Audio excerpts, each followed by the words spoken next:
Welcome to another episode of Thanalysis show, man, with your one and only Thanasis Antetokounmpo. My God, Tony, what a season! We're getting close to the draft, and I'm getting emotional a little bit. Tony, I was like thinking about the draft and everything, but like I was excited for this podcast too. I was really excited for this podcast because I was like, it's always, the draft is actually a day that people's dreams come true, and it's Mhm. special.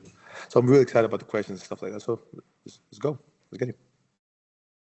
We can get right into it. So one of the cool things about this podcast is that we posted and follow along on all the socials, but we posted to Instagram, to Twitter, on Discord, which has been a ton of fun learning how to use that. Yeah. Shout out our friend Aaron, who's teaching us everything about Discord the last couple of days. Also known as Irene for the diehard fans out there. But so we posted and we got a ton of questions from fans. And I kind of compiled all of them. And we're going to do this a ton over the next couple of, the summer months and things to get fans' questions to you. One of them, and that's going to come from me because I wasn't going to start here. But what is your right shoulder? Over your right shoulder, there's just a little some back there. I had to. That's just full, man. That is a beautiful sight. That's all. It's not even a question, but man, yep. It's a reminder. A reminder. They want to do it again. Motivation? Hopefully I get one more. I get one more. Be nice. Love that. All right, now we'll get to the. You logged behind the scenes here. You logged out of this call and we were talking, and then you moved the camera a little bit. I was like, yep, yeah. We want another one of those. We got to add to the mantle. That's special. That is special. And it all starts with the draft, right? For a lot of guys. Yeah. I know there's undrafted players that make a huge difference, but it all mostly starts with the NBA draft when you hear your name called. And that was one of the first questions we got. So this one came in from Nemo, and it says, how does it feel knowing you're part of the draft? And then how does it feel hearing your name called from the stage? I think just being knowing that you're going to be part of the draft is, you never know, actually. There's a lot of guys who think they're going to be part of the draft and then I end up like not getting drafted. I'm very I'm blessed. Almost all my brothers have been drafted to the NBA. It's a blessing. But one of the things I would say is like it's nerve-wracking. Man, it's just like so much it's so emotional because you actually think it's the end of the world, to be honest with you. For other guys that just come out of college, other guys playing overseas, you're like, man, it's life-changing. It's the end of the world. But it's really not. It's just a way of, coming into the NBA. But it's special. What was your feeling? I'm going to follow up here. What was your feeling when you heard your brother's names called? So the year before you, Giannis goes to the Bucks at 15, and then it was a 2018 or 2016, Kostas goes to the Sixers. Yeah. Oh, no. Okay. So Kostas went to the... You know what? Hold up. I think Kostas went to the Dallas Mavericks, right? Kostas got drafted to the Dallas Mavericks. Let me look that. I could have swore it was Sixers, but maybe there was like a trade or something. Yeah. I'm asking. Hold up. Kostas, you got drafted to the Mavs, right? By Philadelphia. Okay. He said he out here. So he said he got drafted by the Philadelphia and then went to the Mavs. You're right, Tony. You're right. You know your stuff, Tony. I do a little bit of research here and there, and then it says the draft rights are traded right to the Mavs. So, but for you being the proud big brother that you are, what was that like?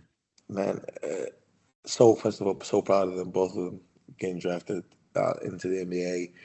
The first time with Giannis, it was just like a crazy feeling because like it was just life changing for us. Just come to the States and just like it was just so special, man. I can't like really describe the feeling, but like it was just like everything's gonna change. My mom's gonna be okay. My dad's gonna be okay. My brother's gonna, they're gonna have food in their place. Like we're gonna have a roof over our heads, and it was just something special. But then, me getting drafted next year was more of a validation of like we belong here. We belong in this. Love that. Yeah, in this realm of sports. And then Kostas getting drafted after was kind of even more validation. Like, okay, all right, We got the blueprint or the genetics, or I don't know. Yeah, the genetic lottery, that's for sure. Yeah.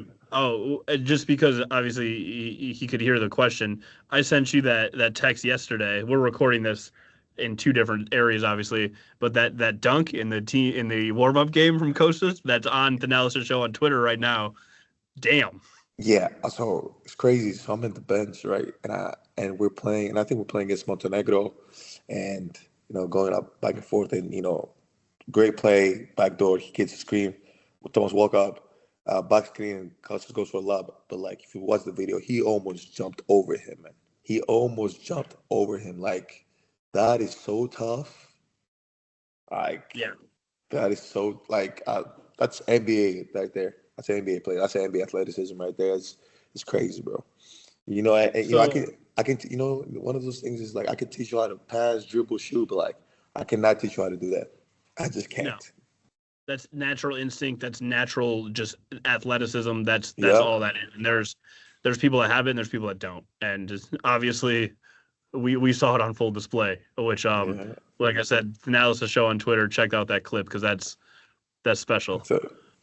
I don't know if you're not going to remember this. This was from a minute ago, but right before the pandemic, I was covering the Bucks one night, just like part of like some ESPN stuff.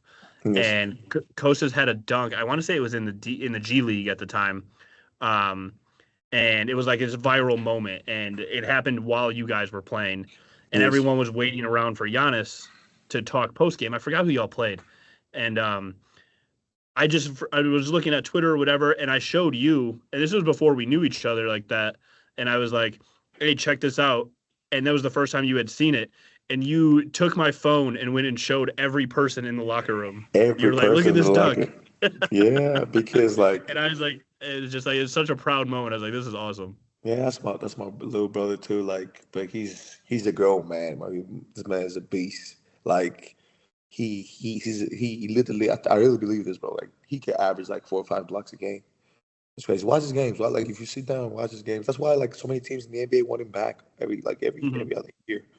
Because like he could fit in an NBA team, but like he's just trying to do his own thing, and I was gonna say, do we have some news to break on the show? Not yet. But I'm be like, whoa, I'm gonna tell coaches like, hey, when you send me the NBA, like you come to Thanalysis and announce it. You know what I'm saying? The Thanalysis bomb. Let's get it. We're gonna scoop Woj on that one. By the way, I'm trying to get him on the podcast, on the show, but he's playing hard to get, but like he's so funny. Like when he comes, bro, I'm telling you, you're gonna like. So funny. Love that. We gotta make that happen. That'll be awesome. Because that's because Alex was in season 1, right? Yeah, either way, whenever. Yeah, we gotta get Kostas on the podcast. I do have a bunch of more questions from fans. I'm just scrolling through them now. So this one's and if I butcher your name when I'm reading, I apologize. But their handle is it's Pandy, and it is.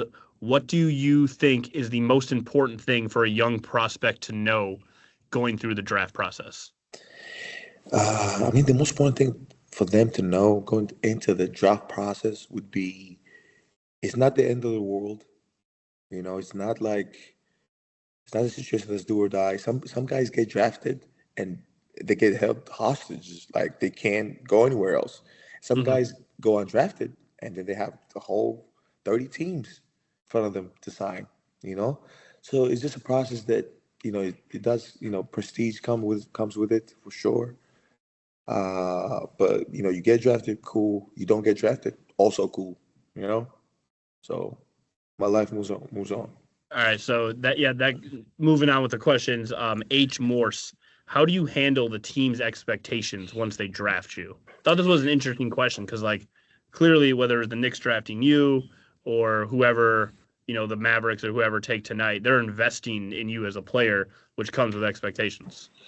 No, that's 100%. It just depends. There's three ways they invest. Like there's 3 like levels that you get into. The first level, lottery. You're like the number 1, number 2. You're the franchise, right? Mm-hmm. Like off the rip, you get drafted. You're the franchise player. You gotta like prove, you got to carry the whole franchise on your shoulder for the next 3-4 years till you develop, et cetera, et cetera, et cetera. Then the second level, like, you get drafted from like 15 to like 35 or 45, and then you're a player that could add to like the core of the team being there.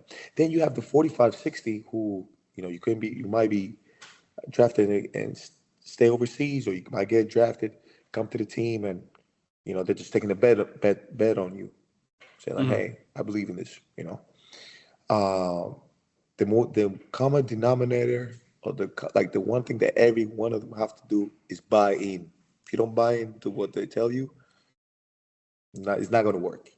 It's not Not going to gonna work. work. Yeah, and not always. It's not, and you got to understand, it's not always the right fit when you get drafted. It's not always the right fit, but you gotta find your way. So a lot of times in football, and it makes sense for basketball too, if Yeah, you said between that 45 and 60, like in football, sometimes when guys are in the sixth, seventh round, they almost don't want to be drafted because yeah, then you have, now you can look at 10 teams, and if let's just say you're a wide receiver and they have 12 of you, like you're not going to go sign with that team. It's just going to be harder to make the team.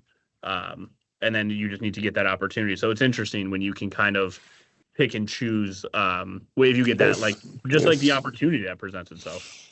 No, 100%, 100%, Uh, and that's the way it is too. Like Tony. mm. Next one comes in from Raiders East. And we're going to talk about this one because I found a video on YouTube today of your draft night, which was pretty special that the NBA Yeah. put together. Raiders East wants to know, what's the biggest emotion you had to overcome after being drafted? The biggest emotion was I was so nervous. I just wanted to make my family proud so bad, Hmm. and just like, man. First of all, I started like crying. I was about to like cry, and I was just like, man, I can't believe this. Like, I did it. I worked hard. Then getting drafted to like a franchise like the New York Knicks was like insane. Yeah. And did it the hard way too. Like, just not being a big name, not being to college. Like, went through the D League at the time, development Hmm. league, and being one of the guys to like get drafted was special. So I did definitely had a lot of emotion that was pent up from like the workouts and just like everything I was going through the whole time. Like I did like 18, 19 workouts. I was going to ask you because now, they see some guys will only do like two or three, but you did 18 and 19 workouts. 18 out of the 30 teams, and then I was invited to 28 of them. Really? Yes, 28?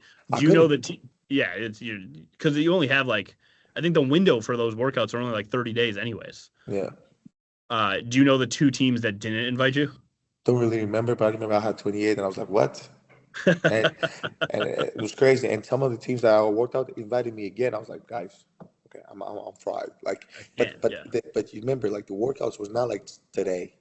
Mm, Like for you to be in the draft, you had to work your way up. So the more workouts I had, the more I went up. Like I was not gonna get drafted, and then I went okay. to like 60, and then I went up to maybe 55, maybe 50, and then like 45, and then that was it. Like coach there, like sure he's working out for teams, and you know, I so feel like when you see clips of guys working out today for the teams pre-draft, they show like a couple shooting drills and some stuff, but like I don't think people realize it. Maybe it's changed a little bit. Like no, it's a practice. that is straight rubbish. That's straight. Mhm. Can I curse? That's my show.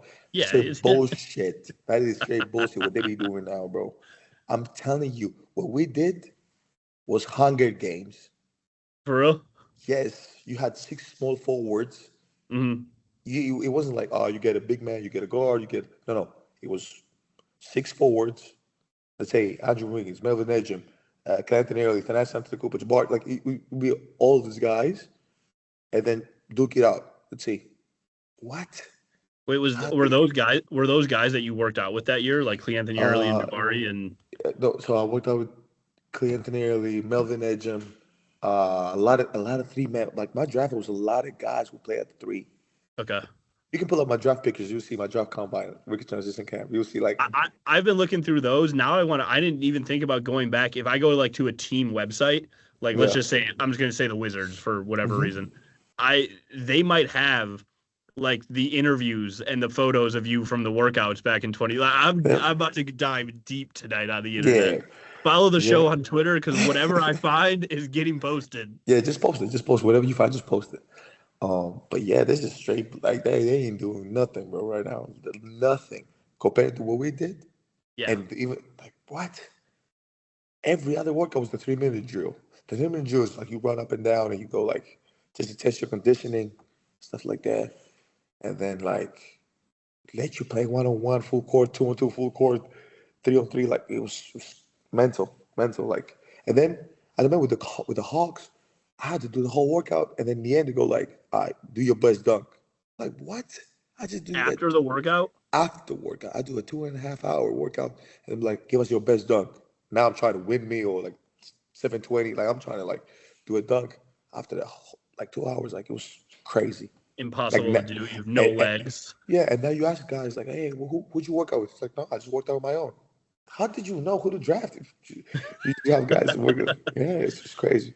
Have you seen the story Anthony Edwards tells of when he worked out and Steve Kerr was at one of his pre-draft workouts and Steve Kerr told him, like, you're not going hard enough. And this was a guy who went number 1 overall, and he was just like, yeah, Steve Kerr was like, no, like, you need to go harder. You're not in game shape. You need to go all out for, like, the 2-hour workout. And, like, Steve Kerr didn't draft him, obviously, because he went number 1, but Steve Kerr got after his ass and was just like... Yes. Old school Steve Kerr. Old school. And that's the thing. That's the coaching dynamic. Thibodeau would be that would be a pre-draft workout. I wish I had Thibodeau tips. First of all, Thibodeau tips would love me like crazy. Oh, you're his perfect player. Like legit, the high energy motor, both ends of the floor. Every night, every day. I'm not nothing less. I'm not settling for nothing less. Actually, you know what? The Knicks are making some moves right now, so forget I said that. Don't be listening to this Knicks Nation out there. We're kidding. He ain't going nowhere. Knicks tape. Yeah. Knicks tape. What about my guy, Mikal Bridges, going to the Nova squad? Can we call it the Knicks Nova squad? Are we allowed to call them? The Nova Knicks, yeah. That's their name now. They're not the New York Knicks. They're just the Nova Knicks. The Nova Knicks. And I think it's gonna be good for them. He's gonna be so good for them. They got great chemistry, like off the rip. I like it. I've liked his game since Phoenix. You saw my guy Stephen A. Smith going crazy online, like yeah. All right, so I saw that clip of him freaking out. There's another clip going around. I got to send this to you right now of him. So in 2016, Nova played North Carolina in the national championship game. Yes. And Stephen A. Smith used to do his show with Skip Bayless. And there's a clip of him the day of that game saying, Villanova does not have a single legitimate pro prospect on their roster. And then Skip Bayless goes, he's like, that's right. And now, what is it, 16-24, 8 years later, Stephen A. Smith's on ESPN still, and he was losing his mind about his team getting the 4th Nova Knick. I'm going to text this over to you because, like, it's so funny. And I love Stephen A. Smith, but, like, this is why instant reaction and having, like, the immediate hot take to something just doesn't always work. Villanova doesn't have a real NBA prospect on their squad. So I quoted it wrong. He just said, nope, they don't. No. But I'm not gonna lie to you. That's so Stephen A. Smith, though. That's so Stephen A. 100%. 100%. Yeah. But I respect him. That's what he thought. That's what he believed, and that's what he thought. So. And at the time, like, it wasn't crazy. Mm-hmm. But, like, also, I haven't looked at it today, but I can picture him being on TV today. He'd probably just be like, yep, I was wrong, but guess what? Now the Knicks are loaded. Yeah. Real quick, because when you got drafted from the Knicks, I know you met with Phil Jackson. Yeah. Beforehand. Was he part of your workout? Yeah, he was. That's old school. Old school. I mean, he watched him the whole time. That was crazy part. The whole time. And that, you want to know something crazy? The New York Knicks was my first workout. Really? So you could have stopped after that one. I could have went home. 18 more. Could have went home. So that was your first workout, and you have to walk into the guy who coached Jordan and Kobe and Shaq and Dennis and Scott, the Zen master. You had to walk into that? Yeah, the Zen master. But and tell me he gave me the best compliment I've ever had. I get goosebumps saying this. He said, first of all, he used to call me Thanasis, and he didn't even call me Thanasis because of because of my tenacity. He used to call, I swear to God, that's how he called me. And he said, the reason I won't draft you is because the way you play and how hard you play, you remind me of Dennis and Trevor. And I had this, Really? yes, I swear to God. And I said, I had these guys, and if you can be this for us, and we're going to draft another guy, great. And then after a year, he left. After the next year, he, was the whole thing and whatever. Yeah. But it was old school basketball. It was old school basketball, you know?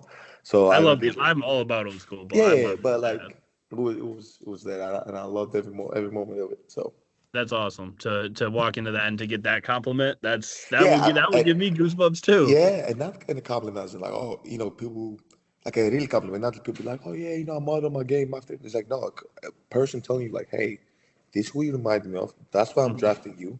And guess who he drafted the next year? And I knew, and you know how I knew he was going to draft him? And I knew this like because I was the only guy who was from overseas. Me and my guy Sasa Vujasic, Oh yeah.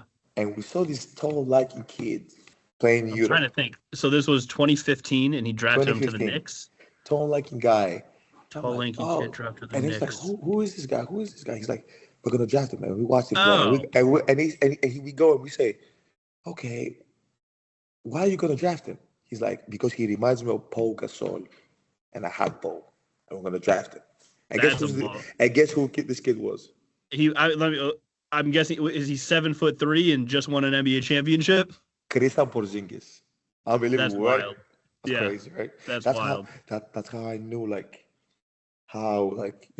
even with when I talk about like front office and I talk about this like I've seen so many things like this and I understand like okay, this is what you look for. This is what Hmm. this is what you go. So funny And that's how story, you but build a like team. yeah, That's how you build funny. a team. Because like, there's guys out there that people like. I think of a lot of times when I'm watching the NBA or I see what people are talking about the NBA. Most of the stuff that makes the highlights and it's all very, the very flashy stuff. Guys who are just popular that way. But like, there's a reason Al Horford is still in the league. There's a reason Yeah. Gasol got his 2 rings. Like, there are guys. Josh Hart's honestly one of them. Like, he is just a dog. And I love that kind of mentality and that kind of game when he just brings it. Yes. He just gets it done. Yes. So yeah, just want to tell you that story. And like, bro, it's crazy.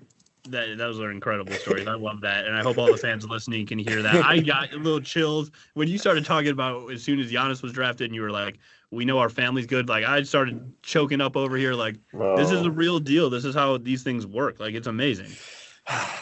So and I always feel like so grateful and so blessed, like when you see all these kids going into the draft. So I gotta look up. I'm gonna give myself some homework here. I know there are families that have had three brothers get drafted or play in hmm the NBA, hmm but it can't be many. I bet it's fewer I than mean, 10. are the holidays got drafted all of them, right? Yeah, I think all Or three of them were drafted. And then there's 17,000 Plumleys around somewhere. There's yeah, always a new Plumlee. Zeller brothers, Zeller, But is maybe. there only? I think there's only two of them though. No, it was more of them. Oh, there's that many Zellers. I'm gonna go do some research on just the amount of could you have three, and then for there to be a fourth who's also still very very good at basketball. Like, Yeah, that's awesome. it's crazy, bro. Love it. It's crazy. I Which do have one? three more questions from Okay. fans for you. Okay. This one's coming from the Carter. Do you have a moment to From yourself who? on it's the Carter, The Carter. Okay. Karter? Shout out to the Carter. Did you ever have a moment to yourself on draft day? And what is something during that draft day that caught you off guard? Uh, Something that caught me off guard was the quick turnaround. Okay. Like the you got drafted to the Knicks, and usually when people get drafted, then people who are in the draft like leave right away, and Giannis got left right away, went to Milwaukee the next day, right? The next day? Yeah, it's quick. So everybody like you get drafted, Jang, like get drafted, goes to Minnesota, get this guy gets drafted, goes like what I'm saying right Mhm. away. But for me, I was already in New York, so Oh I'm yeah, like, you were down the street. so my turnaround was quick. I didn't even get the chance to like go on a plane. I'm gonna get the flight. Nothing. Next day, boom, boom, boom. What I got to do? I got to meet this guy. I got to do this. Where am I staying? I'm going White Plains. Like it was insane. But like that was the kind of thing that surprised me. And then this moment to myself, I think, not really. Like I didn't really have a moment to myself. Really wanted to be with my family the whole time, especially with my Love brothers that. and I feel like, yeah, I just wanted to be with them the whole time. That's awesome. That's awesome. This one coming from LeBros_Dar. Who do you think? LeBros. I have two that instantly come to mind here, and there's a lot here. But who do you think is the biggest steal ever in the NBA draft? The biggest steal ever. I mean, Giannis. No, I'm joking. Okay, yeah, no. He pops up. I mean, he went 50 in the conversation. He's definitely top 20, and him and Nikola Jokic for sure. Mm-hmm. Nikola Jokic top 50, like for sure. But I think to me, the biggest steal in the draft is Michael Jordan. Because MJ. yeah. How like getting drafted? Like this guy did so much for the sports, for the league, and becoming like this icon. Mm-hmm. And obviously, and rightfully so, Hakeem the Dream went one. Like Hakeem the Dream, like there's nothing you can do about that. Like I don't know who their GM was at the time, but that guy, he obviously didn't draft Jordan, but no one's mad at him. No, there's a bunch of other GMs people are mad at that year, but not him. Not him. Like, you know I what? promise you. Yeah, we took the greatest big man arguably ever. Yes, it was top a guarantee 5 for sure. For sure. And then you had and then Sam Bowie was second. Went second, yeah. I think. I mean, I don't. He great player, but I don't think he got to the caliber of like Michael Jordan and Hakeem. Yeah, Olajuwon, like. Yeah, it's hard to get to the caliber of those two guys. Yeah, and then I think at number 5, I think it was Charles Barkley. Number 5. Let me bring up that draft class. That draft class was loaded. It was loaded, yeah. So you see, to me, right, always like the biggest steal, like, damn, how you get that guy? Who else? I don't know. Who's your biggest steal in the draft? John Stockton went 16th that year, and you were right. Charles Barkley went 5th. I think it's Jokic just because he fell to 40. Yeah, like there's a lot of guys like Draymond. I think was Draymond was a second round pick, but even like Jimmy Butler, who's been a star. Tony Ginobili, all these guys, Parker, yeah. Sure. There's guys like that, obviously. But you know how the NBA draft is such a big TV thing and it's such a spectacle. Jokic was drafted during a commercial break, and they didn't even talk about it. They just flashed his name on the screen, and then moved on. And that's why I'm just like, yeah, he was a steal because he's arguably a top 3 player in the league today, multiple MVPs. He's a champion. He's great. Like he's legitimately I would already have him in the top 20 ever. Like I think he's an amazing basketball player, and he got drafted during a commercial break. It happens. It happens. Yeah, I just think I just think that is incredible. But when you talk about the draft and in terms of steals, so I started looking at your guys' roster when you won the title. Hey, but before you say the rest, you want to hear something? You want to hear some names from my draft? Oh yeah, absolutely. Okay, so let's go. Come on, I'll do this before we close the show. Hold on. You want to go their names? Yeah. So number 1, you remember number 1 was Andrew Wiggins. Yeah. Jabari Parker, Embiid. This is loaded. Aaron Gordon, Dante Exum, Marcus Smart, Julius Randle, Nick Stauskas, and then Noah Vonleh. That was the top, and Alfred Payton. That was the top 10. And then to finish the lottery, Doug McDermott, Dario Saric, and then Zach LaVine. T.J. Warren goes after Adrian Payne. So, rest in peace, Adrian Payne. Yeah, rest in peace, Adrian Payne. Nurkic was 16. James Young, Tyler Ennis, Gary Harris. And then as I'm just continuing down. So to finish out the first round, CJ Bogdanovich went late in the first round. Listen, no. So no. Bruno Caboclo, Ronnie Hurst, Baz Napier, Clint Capella, BJ Hairston, Bogdanovich. Late. CJ Wilcox, Josh Hustis, Kyle Anderson, Damian Inglis, KJ McDaniels, Joe Harris, Clay Anthony Early, Jarnell Stokes, Johnny O'Brien III, DeAndre Daniels, Spencer Dinwiddie, Jeremy Grant. Joe Harris, Spencer Dinwiddie, and Jeremy Grant were all second-round picks that year. Exactly. Listen, Glenn Robinson III. Who's that? Who's after Glenn Robinson III? At that point, then you go to commercial break and you see on the screen from Serbia, the Denver Nuggets draft Nikola Jokic at the 41st overall pick. And after the 41st, Nick Johnson, Eddie Tavares, Markel Brown, Dwight Powell. Dwight Powell's a ball player. Jordan Clarkson, ball player. Russ Smith, Lamar Patterson, Cameron Burstow, Alec Brown. And who's next after? Number 51.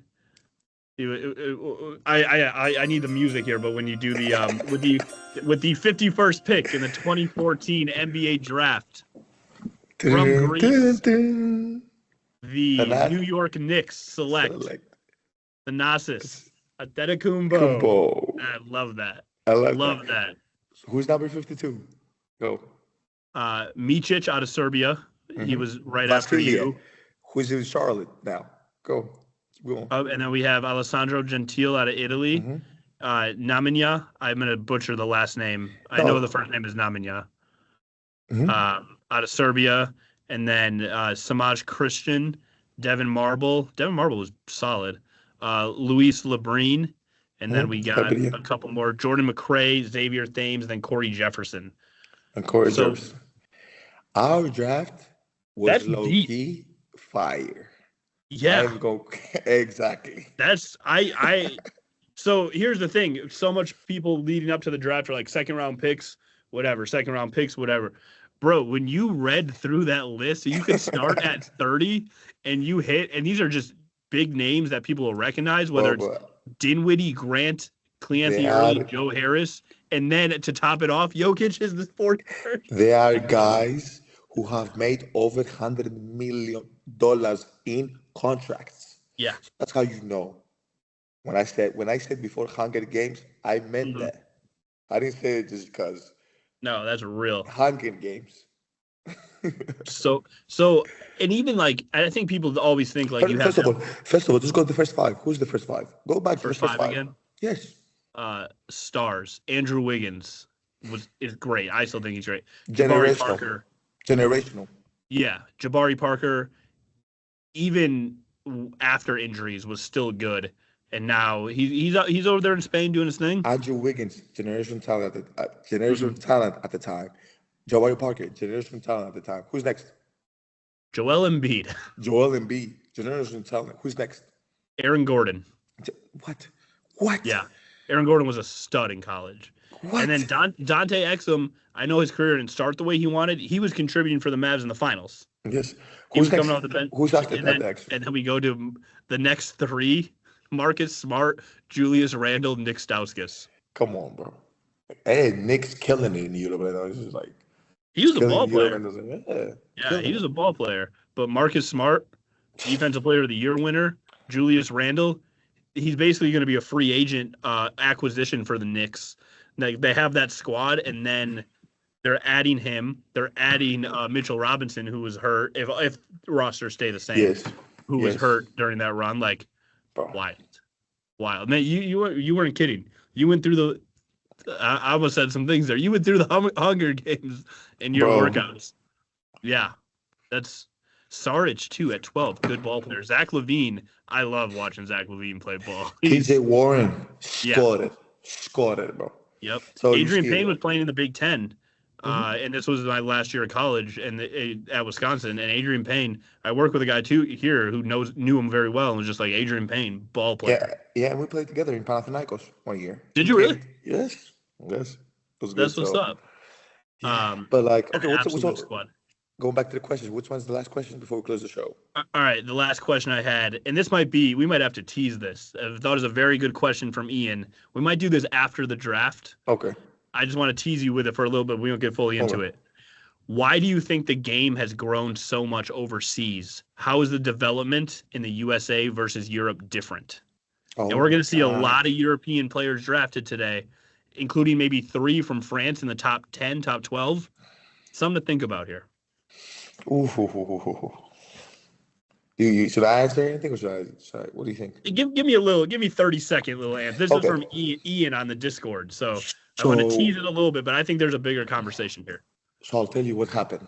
So after, guys like Giannis and Batum and all these other guys, they found a blueprint, which was the blueprint that before Europeans were not athletically capable to be in the NBA as a whole NBA. It was mostly the guys who are very, very high volume, either shooters or skilled, like Arvidas Sabonis, Drazen Petrovic, Tony Kukoc.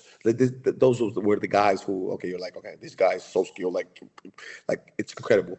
But athletically, they just couldn't hang, as they say, right? That was like Tony Parker as a guard. I know all the guys you mentioned were bigs, but like as a guard, it was like, all right, he's good. He's not crazy athletic, but he is so skilled with the rock. Exactly. But the world is starting to catch up now. And like people athletically, like just more people, it's more a bigger population now. People athletically are coming, and they know the blueprint. What's the blueprint? You see a guy like I said, Batum, Giannis, all these guys coming in, and you're like, oh, okay. How can I go get this next guy who's like this, and then now Victor, and now this guy, and all of it. It's not by any chance that three of those French guys look like the same. They like 6'10-ish, shoot, dribble, 6'10" above, yeah. Dunk, like all of them. So that's one part of it. Second part is the competition. Like we don't play a lot of games. Like here, like in the States, you become so good as an individual. Like you're like, oh, I can get to my package. I can get to my bag, as they say, or I can do my thing.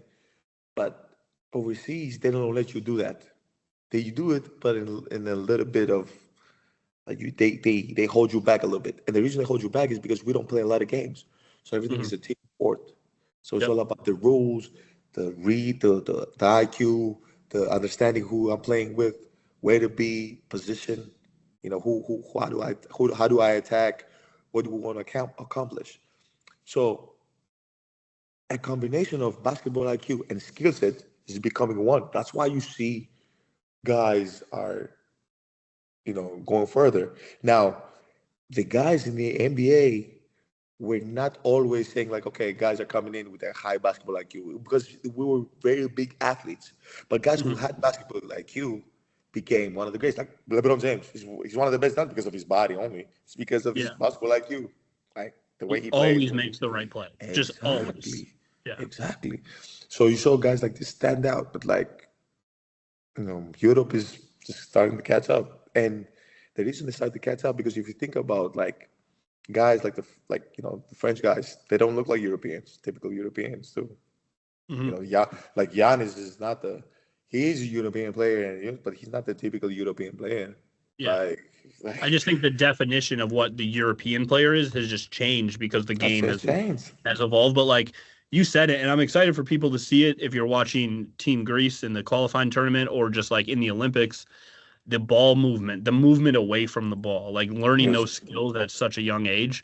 I remember when people were freaking out about Ricky Rubio coming here. And it was like, look how he runs this offense and how he can do all this stuff. And I was like, that's just how they play. Like, that's just basketball. And now we're just learning. Yeah. That's just how they play, how we play. That's it. Yep. And but it works.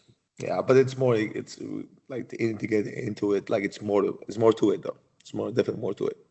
Before we end the podcast, real quick, I went and grabbed. This is the closest I could get to the Greek blue for the qualifying tournament coming up here. It's I saw Giannis is going to get limited minutes and hit the court again, so we're very excited about that. What's been your experience? I guess kind of just like watching and seeing this team develop and come together. Man, it's just like it's a blessing. It's been so exciting, and I'm so like. I'm not gonna say this, but I was so sad, man. I can't play. That's how I got injured, trying to get back to getting in shape to come here. But man, I was so sad. I can't be with the team. But I've been playing national team for a minute now.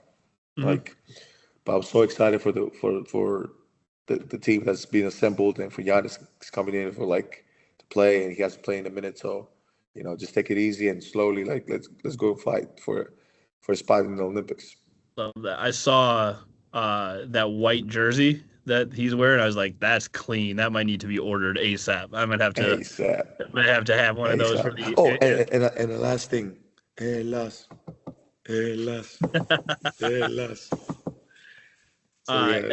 The game's tomorrow. If you're in the States, it's the game is Thursday at 1 p.m. Central. I was doing a bunch of math and figuring all this out. So Thursday, if you're listening to this right before the NBA draft, Thursday at 1 p.m. Central, we'll throw out a link. I found a link that you can sign up. You can watch it in the States. So yes, sir. We'll make sure to keep a close eye on everybody. Yes, sir. Say to everybody, thank you guys for tuning in. Thank you guys for listening. Let's give let everybody who's listening, watching, let's give a little bit of luck. Wish this guys good luck for the draft. The dream's about to come true. Congratulations in advance. You made it this far. And for guys who don't get drafted, man, trust me, if you're close enough to be in the NBA draft, you're an NBA player, bro. I promise you. All right. Love that. If you guys want to listen to the show, whatever you get your podcast from, if you want to watch the show on YouTube, Thanalysis show, please follow the socials on Twitter, TikTok, Instagram. Follow Discord. That if you want to get more, if you want to be part of the community, you can come on the Discord channel, Thanalysis. You guys have been amazing. Thanks so much. Thanalysis. Out.